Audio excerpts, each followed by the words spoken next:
కానీ ఆయన ఎమ్మెల్యే కాదు, వైసీపీ అధికారంలో కూడా లేదు కాబట్టి ఖచ్చితంగా పోలీసులు వాళ్ళ మాట వినలేదు, అక్కడి నుంచి పంపించేసే ప్రయత్నం చేస్తూ ఉన్నారు. మనం లైవ్లో ఎక్స్క్లూజివ్గా చూస్తూ ఉన్నాం. ఉప్పాడ తీరం నుంచి పవన్ కళ్యాణ్ ఇవాళ సాయంత్రం అక్కడ వారాహి సభ నిర్వహించబోతూ ఉన్నారు. డిప్యూటీ సీఎం హోదాలో ఉప్పాడకు ఫస్ట్ టైం పవన్ కళ్యాణ్ వచ్చారు. ఆ వస్తున్న దృశ్యాలని మనం చూస్తూ ఉన్నాం. మా ప్రతినిధి కిషోర్ అక్కడే ఉన్నారు. కిషోర్తో పాటు జనసేన నాయకులు చాలామంది అక్కడ ఉన్నారు. కిషోర్.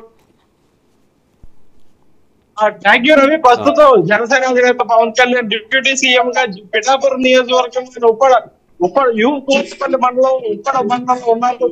ఇక్కడ జనసేనతో పాటు మనతో మాట్లాడేందుకు తుమ్మల బాబు గారు, అలాగే జనసేన జిల్లా అధ్యక్షుడు తుమ్మల బాబు గారు, అలాగే జనసేనకు సంబంధించినటువంటి ప్రతిపాటి నియోజకవర్గ ఇన్ఛార్జ్ సార్ చెప్పండి. అంటే నిన్న జరిగినటువంటి పైన జరిగిన ఏదైతే అడ్డుగులు బ్యాటింగ్ చేస్తారో దానిపైన చెప్తారా? ఏంటంటే అక్కడ ఉన్న నివాసానికి సంబంధించి ఎటువంటి అనుమతులు లేవని చెప్పి స్వయంగా ద్వారపూడి చంద్రశేఖర్ రెడ్డి ప్రధాన అతని మీద ఇంటిపైన అధికారులు నియంత్రిత పాలన చేశారని ద్వారపూడి చంద్రశేఖర్ రెడ్డి ఆరోపించడం ఏ విధంగా చూడొచ్చు? మొన్నటిగా అధికారంలో ఉండి అక్రమ కట్టడాలు, అవినీతి వ్యాపారులకు, భూ కబ్జాలకు, భూ దందాలకు పాల్పడినటువంటి వ్యక్తి ద్వారంపూడి చంద్రశేఖర్ రెడ్డి. మరి పీడిఎస్ గోదాముల్లో మొన్న గారు ఇప్పుడు కోర్టులోకి వెళ్ళి తనిఖీలు చేసినప్పుడు మరి 13,000 పైచిలుకు టన్నులు బియ్యం పట్టుబడ్డాయంటే మరి గత ప్రభుత్వం ఎంత దారుణంగా పేదలు తినేటువంటి బియ్యాన్ని ఆఫ్రికా దేశాలకు, ఇతర దేశాలకు పట్టుకుపోతా ఉన్నారంటే చాలా సిగ్గుపడవలసినటువంటి విషయం.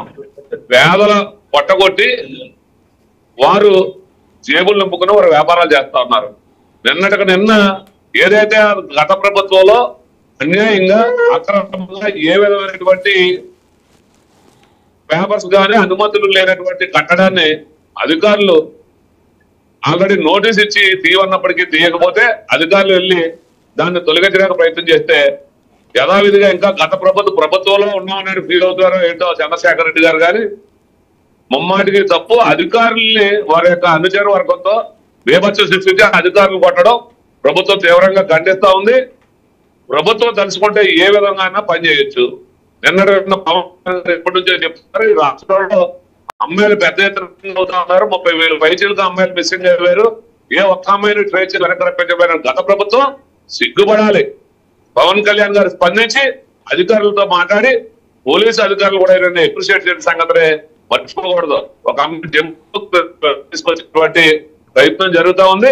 ఎక్కడైతే మిస్సింగ్ అయ్యారో ఆ అమ్మాయిలందరూ కూడా వెనక రప్పించడానికి పవన్ కళ్యాణ్ గారు నడుం కట్టారు. దానికి కారణం ఆడవారన్నా స్త్రీలన్నా ఆయన అందరినీ తల్లి చెల్లితో సమానంగా చూసేటువంటి మనస్తత్వం ఉన్నటువంటి పవన్ కళ్యాణ్ గారు ఆయన చూసి, ఆయన యొక్క నడవడికను చూసి, ఆయన యొక్క పట్టుదనాన్ని చూసి గత ప్రభుత్వంలో ఉన్నటువంటి నాయకులు సిగ్గుపడాలి. కానీ ఇంకా ప్రభుత్వంలో ఉన్నటువంటి దౌర్జన్యాలు చేస్తే తీవ్రంగా మీరే నచ్చిపోతారని ఈ సందర్భంగా తెలియజేస్తా ఉన్నాను. సార్ ప్రధానంగా అంటే ఇక్కడ ఉమ్మడి తూర్పుగోదావరి జిల్లాలో ప్రధానంగా పవన్ కళ్యాణ్ విమర్శించే ప్రయత్నాలన్నీ అంటే అభివృద్ధి అసలు ఎటువంటి పరిస్థితుల్లో లేదు. అందులోని బియ్యం ఎక్స్పోర్ట్ కానీ గంజాయి రవాణా కానీ పూర్తి స్థాయిలో ఎక్కువగా ఉమ్మడి తూర్పుగోదావరి జిల్లా నుంచి జరగడం అనేది పవన్ కళ్యాణ్ విమర్శించే పరిస్థితి కనబడుతుంది. అంటే జనసేన నుండి ఇప్పటికే ఎటువంటి కట్టడి చేయడం జరుగుతుంది, ఏ విధంగా చూడొచ్చు? ఇది ఏ ఒక్క వ్యక్తిని టార్గెట్ చేయదు. ప్రభుత్వం అన్నది ఎక్కడైతే అన్యాయం జరుగుతుంది, ఎక్కడైతే వ్యాపారాలు చేస్తున్నారో, అనుమతి లేని కట్టడాలు ఎక్కడ ఉన్నాయి, అనుమతి చెరువులు ఎక్కడ కబ్జా చేశారు, బలహీనులని వారు కష్టార్జితంతో కొనుక్కున్నటువంటి భూములను కూడా కబ్జా చేసినటువంటి నాయకుల్ని చెమరగీత పాడాలనేటువంటి ఉద్దేశం తప్పించి ఏ ఒక్క వ్యక్తి మీద పవన్ కళ్యాణ్ గారికి ద్వేషం ఉండదు. ఆయన మనసు వెన్నలాంటిది. కాకపోతే ఎక్కడైతే పేదల పట్టులు కడుతున్నారో బడుగు బలహీన వర్గాల్ని ప్రత్యేకం ఉంచారు. సంక్షేమ పథకాలు ఏ విధంగా ఇవ్వాలో మొన్న మీరు 1వ తారీఖున చూశారు. మరి గత 3 నెలల నుంచి వృద్ధులను కానీ వికలాంగులను కానీ కావాలని ఉద్దేశపూర్వకంగా ఏడిపించినటువంటి గత జగన్ రెడ్డి ప్రభుత్వం నిన్న మేము 91 రోజుల్లోనే 95% పెన్షన్లు, వితంతు పెన్షన్లు కావచ్చు, ఒంటరి మహిళా పెన్షన్లు కావచ్చు, అన్ని రకాల పెన్షన్లు కూడా 95% ఒక్క రోజులోనే సచివాలయ శాఖతో పెట్టినటువంటి ఘనత ఈ రోజు కూటమి ప్రభుత్వం ఈ సందర్భంగా తెలియజేస్తా ఉన్నా.